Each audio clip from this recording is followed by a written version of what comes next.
So ayun, siguro kilala niyo na itong motor na to kung malino to. Ang may-ari nito ay si Young Lady Rider. Yung Lady Rider na taga Pampanga pa.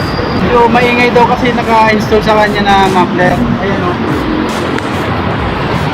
Gumawa ng paraan ng 01 Moto para mapatahimik siya nang hindi nilalagyan ng silencer. Start muna natin.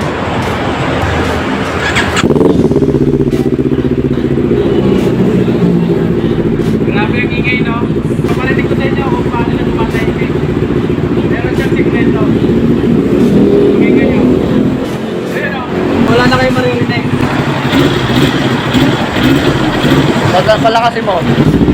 Ay, grabe. Bobay mo. Ayan.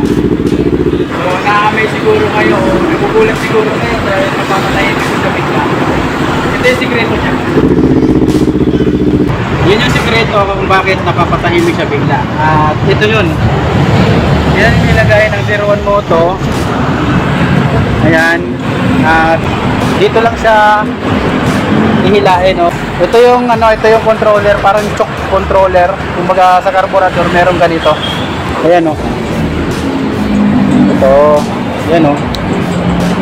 Para tumahimik, igaganyan nyo lang siya. Pero kusa siyang bumabalik. Manual na lang. Silencer kung tawagin. Hindi mo na kailangan ma-hassle.